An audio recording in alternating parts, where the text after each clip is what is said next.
Alright, hey guys, welcome to another video.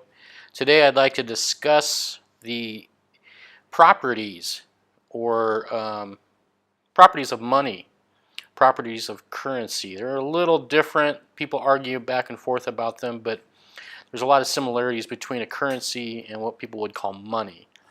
Let's talk about this a little bit. Durability is one of the principles of money, and it's an easy one. You want money to be durable. You don't want it to be something that, the way I like to think of this is you don't want it to be something that can expire. Okay, and if you go back into the old days where people traded goods and bartered, if you will, goods and services, you a good form of money or currency wouldn't be something that would expire. Let's say you had a gallon of milk. You could trade a gallon of milk for some good or service, but that gallon of milk wasn't really something, unless that person wanted actually a gallon of milk, that wasn't something that was useful to the next person. So this idea that if there's something that I want and there's something that you want, and if we happen to want the other thing that the other person is offering, then that's kind of a good barter system. But if somebody has something that you don't necessarily want, but you'll trade for it, thinking, well, I'll take this and I'll trade that off for something else. If you've ever played this trading game, which you can do on Craigslist, I can tell you about that sometime, where you start trading things. And I think there's even a show on TV that talks about how these guys trade this for that and this for that, and eventually they've traded up to something pretty substantial. But if something isn't durable, then you can't really trade it for the next thing. If you're trading for that quart of milk, well, that could go sour on you, and you might not have the chance to trade that for the next item. So you want something for a currency to be durable, something that's kind of withstand a little test of time. Another one is divisibility. You want something that's that you can chop up into pieces that can be equally distributed. You know, with the current currency system, you have dollars and cents, and you know, that can be easily divisible, easily divided. Sorry about that. That can be easily divided among different people or down to a certain amount. If you're bartering chickens and you say, hey, you know, that's only worth half a chicken, you got to kill the chicken and chop it in half. So you need something that's kind of easy to divide. Another one that we should talk about here is, and actually on divisibility, let's talk about gold.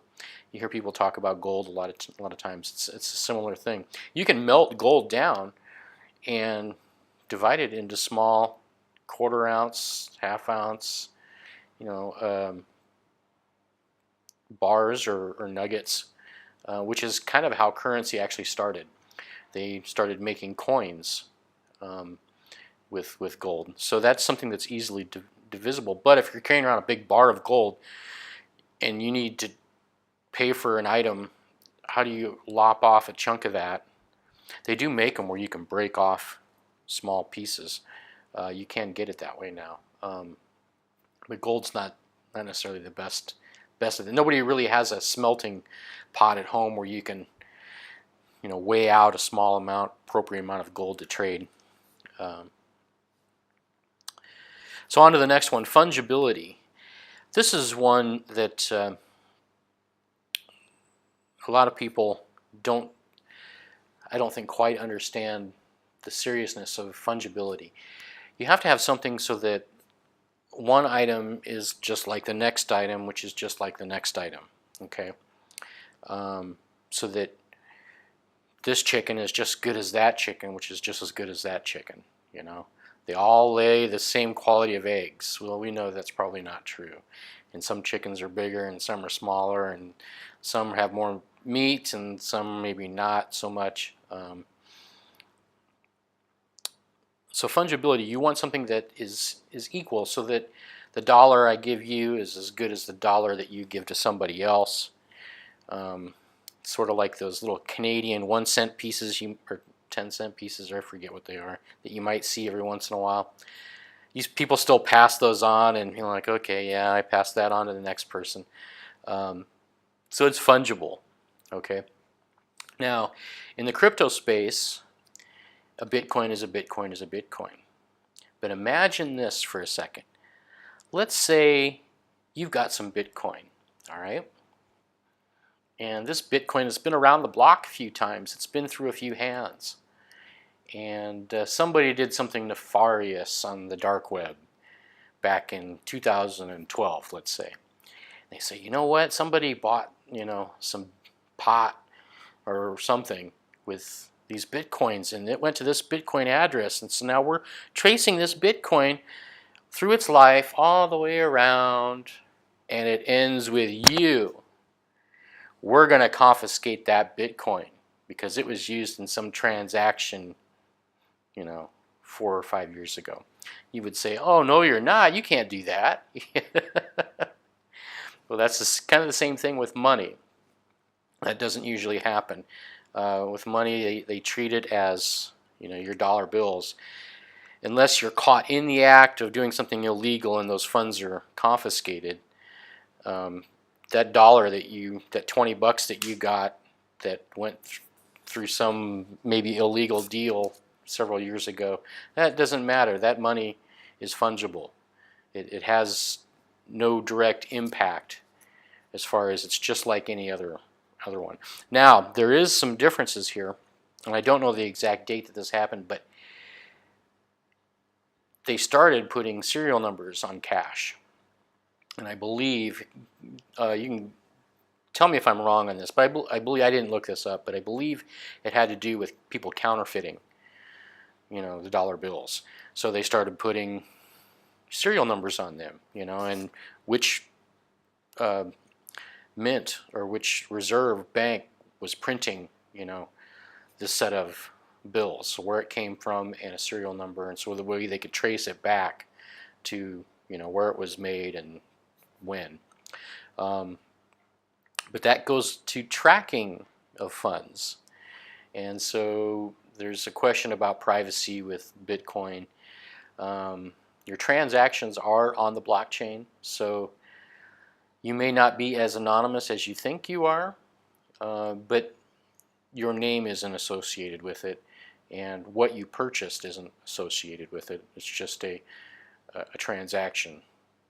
This many Bitcoins went to this address on this date and time, and it was confirmed by these such and such people. And that should go to the counterfeiting as well. This is Bitcoins or any of these, most of these currencies are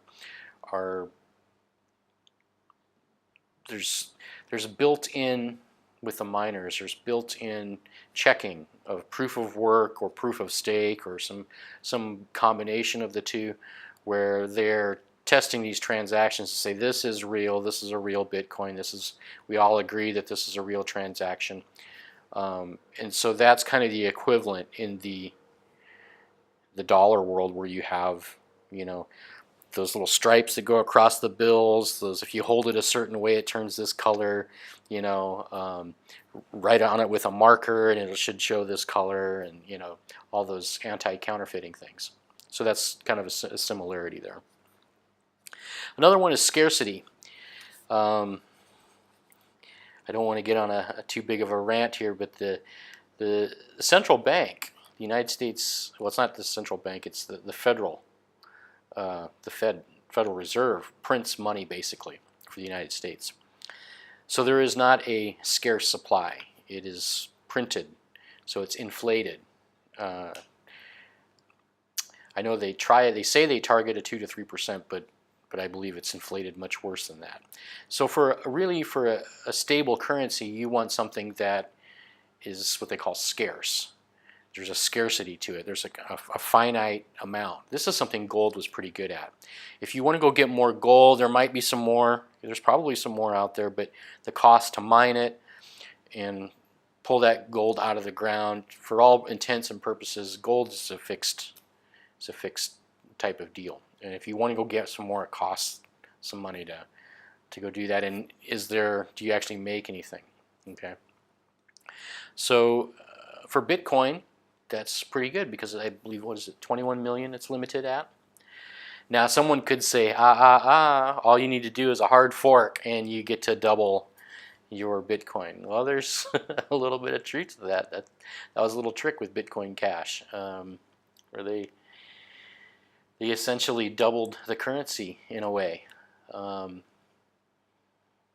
there's a good point there. I'm not sure how that plays out long term. I think once these currencies figure out, ones that are going to succeed and the ones that die off, they won't move so much anymore, and you won't see hard forks. But that's why people like something like Bitcoin, because people aren't going to go out and print more Bitcoin. There's a fixed supply, so that's an important one. Transferability, the ability to transfer funds from one person to another. That kind of goes with divisibility, and that how easy is it to chop off a section of this or to make a piece of something. But transferability, how do I get this to you? And this is where cryptocurrencies excel, because you can send money across the globe very quickly, very cheaply in most cases, and doesn't require a whole lot of effort. With paper money, you're limited, I believe, to $10,000, or any transaction. I should take that back. Any transaction $10,000 or more is like if you pull money out of the bank, they actually log that, and it goes into a log for I don't know if it's the Internal Revenue Service or which government agency, but they want to keep a track of that. On an airline, if you're leaving the country or coming into a country, I believe it's $2,000 is the limit in cash that they want you to have, or you need to declare it. They kind of want to keep a track of how much money is moving where. So it's not real easy to move money or dollar bills around. And a lot of governments are reducing the amount of big bills. So, there used to be bigger bills, and now we're kind of limited to a $100 bill. Is about the biggest bill you can get, I think, right now. It might be higher. You might be able to find a $1,000 bill, but I think 100 is kind of the most you can get. So if you're going to move a big chunk of money around, you've got to take a suitcase full of money to do something with it, which it isn't very transferable. Same with gold. If you're going to be carrying up big heavy bars of gold, I guess you'd be really rich if you had big heavy bars of gold, but it's not as easy to transfer that. Some other properties of money are: is it acceptable? Do people accept money? This particular form of currency. Again, it kind of goes back to the old days, where if you had, you were giving somebody a cow or a chicken or a pig, or a gold, or any other commodity. Sadly, in the old days, that included people as well. But luckily today, I don't think currency has to have an intrinsic value. Now, people will say that Bitcoin has an intrinsic value, and that there was a math problem that was solved there. There was electricity that was used to create that Bitcoin. But does it have an intrinsic value to whoever's using it? I don't necessarily think it does. It's not like I can take that Bitcoin and take that energy that was put into it and re-release that to turn on my lights for 15 minutes or something.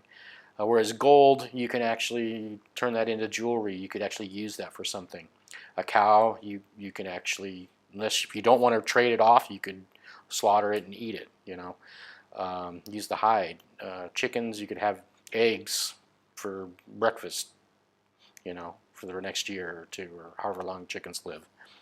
So some things have an intrinsic value that have been used as a currency in the past. So you either consume that item or you trade it off. With currency today, it usually doesn't have an intrinsic value. So this is my quick primer on Currencies and money. If I screwed something up, put it in the comments. We'll talk about it. Maybe there are some better examples that people have. I just kind of pulled a few off the top of my head. If you have any questions, put those in the comments too. Like, comment, subscribe, all that fun stuff. And I'll catch you in the next video. Later.